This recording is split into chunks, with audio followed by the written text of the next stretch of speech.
Bonjour à tous, ce soir je vais vous faire une petite présentation de la possibilité de avec Nina de faire une mise en station sans voir la polaire. Alors je vais tout d'abord vous présenter rapidement Nina, qui est un logiciel qui est principalement dédié à l'acquisition d'images de ciel profond. Je vais pas du tout aborder l'acquisition du ciel profond, c'est pas l'objet. Les aspects séquenceurs, etc. Donc ça, on fera éventuellement une vidéo ou une présentation en live le moment venu au niveau d'une session AAV. Là, pour l'instant, ce qui nous occupe, c'est juste l'alignement polaire. Qui peut être utilisé par n'importe quel type d'application pour faire du planétaire, du lunaire, enfin ce qu'on veut, quoi. Alors, de quoi avons-nous besoin pour faire l'alignement polaire de Nina? Alors, nous avons tout simplement d'abord besoin d'une caméra. Nina, dans sa section équipement, a plusieurs onglets suivant les équipements. Donc on a besoin d'une caméra, on va choisir sa caméra. Alors toutes les caméras Ascom sont reconnues. Donc ça, si vous avez une caméra avec un driver Ascom, il n'y a aucun problème. Autrement, il gère pas mal de modèles de caméras en natif. Moi j'ai une Altair, donc elle est gérée en natif. Pour ceux qui ont des APN Nikon, c'est géré également. Et si vous avez des APN Canon, bien que ça n'apparaisse pas là, il suffit de charger le driver Canon et il me semble que ça fonctionne très bien. Donc on a une caméra, ce qu'on va faire, c'est qu'on va d'abord la connecter. Voilà, donc la caméra est connectée, donne un certain nombre de valeurs, je ne vais pas y revenir dessus. Et de quoi avons-nous ensuite besoin pour l'alignement polaire? Nous avons besoin d'un télescope. Donc on va dans l'onglet télescope, et là c'est pareil, on choisit son télescope, et bon, la plupart des télescopes ont un driver Ascom, donc voilà, et il suffit de connecter le télescope. Voilà. Ensuite, il y a un certain nombre de choses à régler pour que l'alignement polaire se fasse bien. Il faut savoir que l'alignement polaire sous Nina est réalisé grâce à le plate solving, autrement dit la résolution astrométrique. Donc c'est-à-dire qu'il va prendre une image, une photo du ciel, et il va déterminer la position avec les étoiles, il va déterminer la position du télescope. Donc pour cela, il faut d'abord régler ce qu'on appelle le plate solving. Donc on va dans le menu options, où là on va choisir son solver, donc en l'occurrence Astap, qui est un solver qui marche bien. Ensuite, il faut impérativement aider Astap pour lui dire qu'est-ce qu'on a comme équipement. Il faut donc pour ça, on va l'aider en lui donnant la taille des pixels. Donc moi j'ai des pixels de 2,4 microns, donc j'indique cette valeur ici, et un point qui est très important, qui est la focale de la lunette. Donc moi j'ai 520 mm de focale, donc je l'indique ici. Voilà.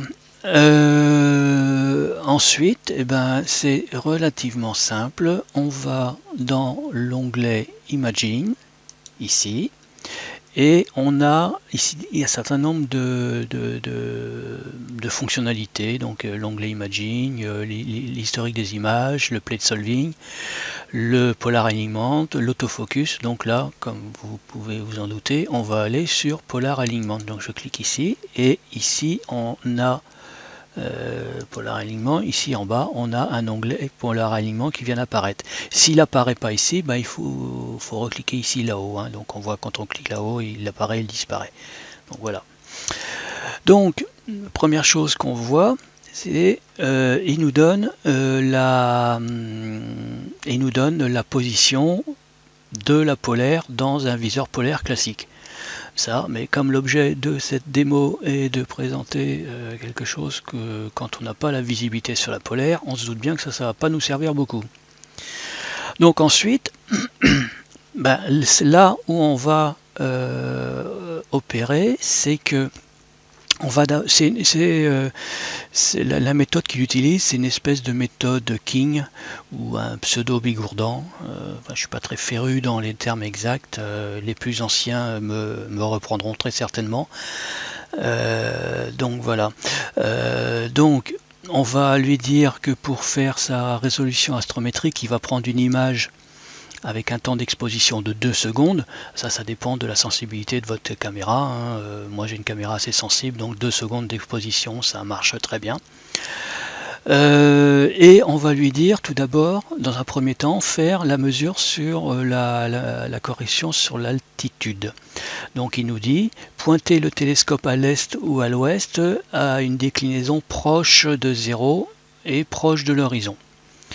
Donc chez moi c'est j'ai un est, voilà, il faut voir, c'est un offset de méridien, c'est-à-dire que là c'est pas 80 degrés d'azimut, c'est 180 moins 80, donc en l'occurrence c'est 100 degrés d'azimut et une déclinaison de 14 degrés. Et là, on dit à la monture, déplace-toi vers cette valeur-là. Alors on peut très bien dire à Nina de le faire. On peut également demander à un autre logiciel comme Carte du Ciel, par exemple, s'il est connecté, d'aller pointer sur l'endroit qu'on veut, par exemple ici, voilà, 100 degrés, par exemple, voilà, et d'aller pointer dessus. Voilà, c'est là, go to, voilà. Et donc il va aller pointer à l'est sur une déclinaison proche de 0. Ou bien on peut tout simplement le faire à la raquette. On peut tout simplement faire la raquette si on n'a pas envie d'utiliser Carte du Ciel ou voilà, quelque chose comme ça.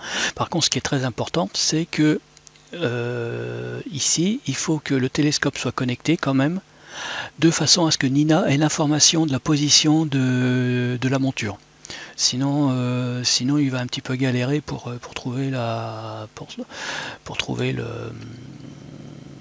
pour faire la résolution astrométrique. Donc là, moi je vais lui dire d'aller à l'endroit que je lui ai indiqué. Donc voilà. Donc la monture, on l'entend bouger, elle y va.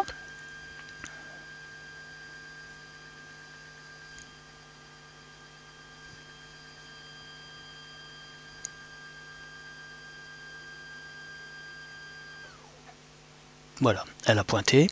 On voit que ici, dans les informations du télescope, elle est à un azimut de 88 et une altitude de 17 degrés. Une déclinaison de 14 ici, 14 ici. Alors là maintenant, il suffit tout simplement de mesurer l'altitude, l'erreur d'altitude. Pour cela, qu'est-ce qu'il va faire? Il va prendre, c'est indiqué en dessous, il ne faut pas que je bouge la souris. Il va prendre une image, faire la résolution astrométrique de l'image, bouger tout seul le télescope en ascension droite d'environ 0,5 degrés, reprendre une autre image, faire la résolution astrométrique dessus et utiliser ces deux valeurs de résolution astrométrique pour calculer l'erreur.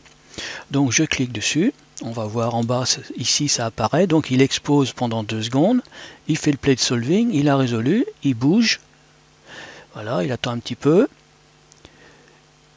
hop. Il reprend une exposition, il fait le plate solving, et il me dit ici que je suis à 2,2 degrés trop haut. Et qu'est-ce que je vais faire? Je vais bouger ma monture de 2, un petit peu vers pour la faire descendre un peu, et puis je vais y aller comme ça par itération. Alors je vais comme ça, hop, j'y vais un peu, hop. Alors, au début on ne sait pas trop, hein, comme d'habitude, dans quel sens il faut y aller. Bon. Et là je relance une mesure.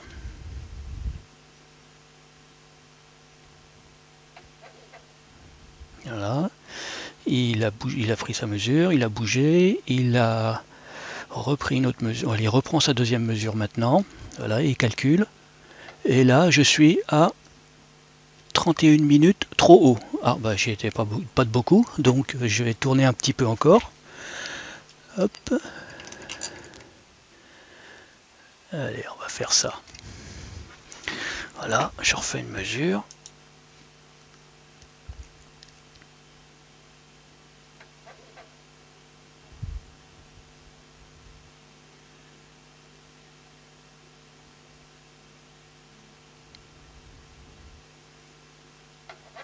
Et là, je suis maintenant à 11 minutes trop haut. Encore un petit ch'ti. Alors, toc.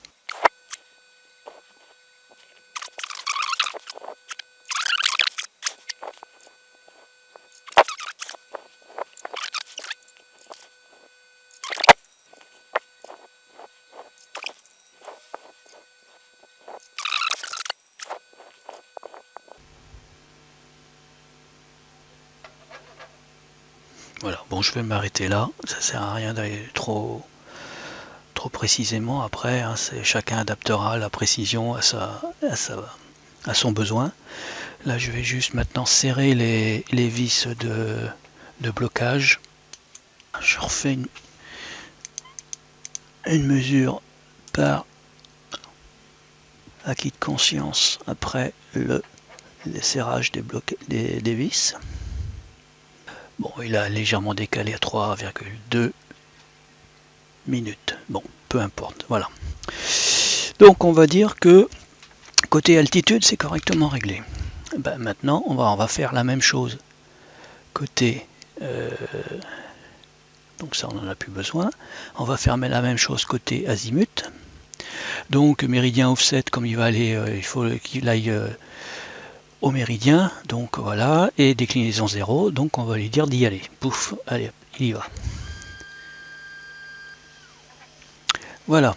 Donc et ben là, même manip. Hein. Maintenant qu'il est arrivé à sa position, donc on voit qu'il est à l'azimut 180, normal, et déclinaison 0. Bah, c'est logique. Donc voilà, et on va faire la mesure de l'erreur. Donc il va faire exactement la même chose que tout à l'heure. Même principe. Une acquisition, un plate solving, un décalage d'1 demi-degré, et une nouvelle acquisition, et il calcule l'erreur. Et là, je suis à 1,3 degrés trop à l'est. Et ben on va décaler ça dans l'autre sens. Alors c'est dans ce sens là. Voilà. Hop, une nouvelle mesure.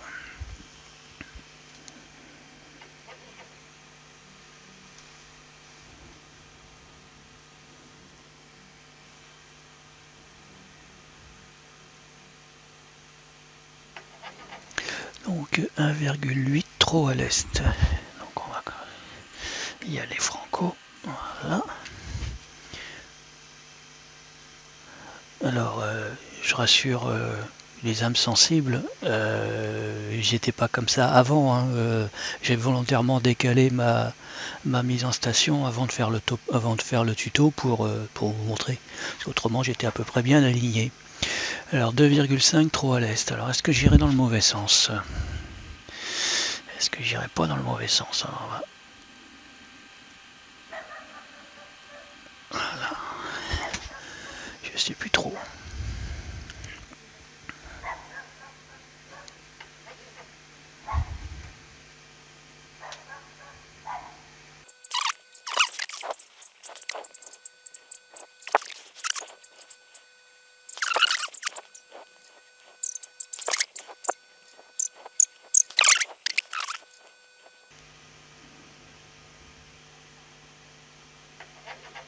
Ah ben non, on a 1 minute. Eh ben, on va arrêter là puisque le mieux est l'ennemi du bien. Donc, je vais resserrer les vis de blocage. Je vais refaire une petite mesure histoire de vérifier que ça n'a pas tout décalé.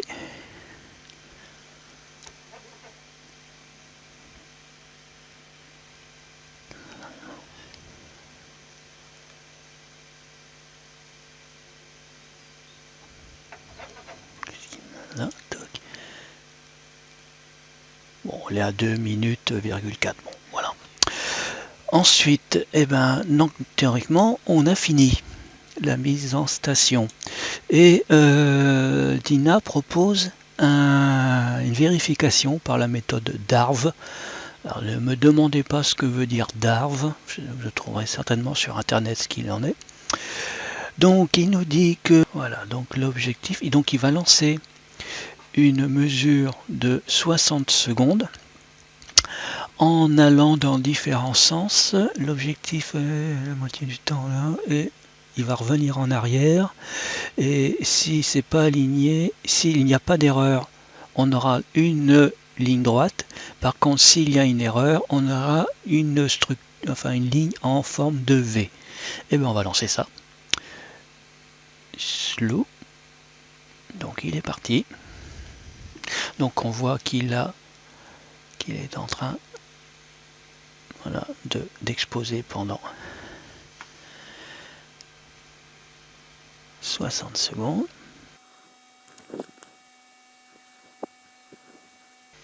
Là, on voit slowing back, il revient en arrière tout en faisant la mesure.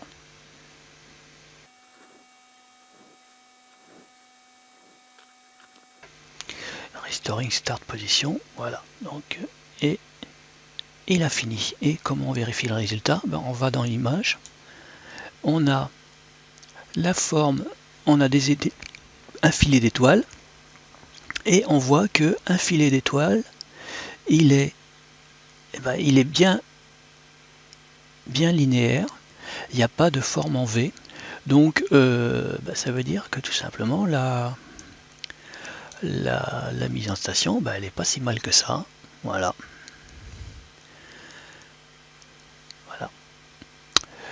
Donc voilà, je pense qu'on a fait à peu près le tour. Juste une petite chose, point de détail, pour ceux que l'anglais rebuterait.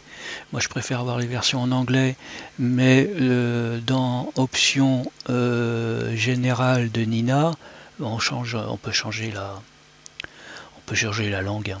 Voilà.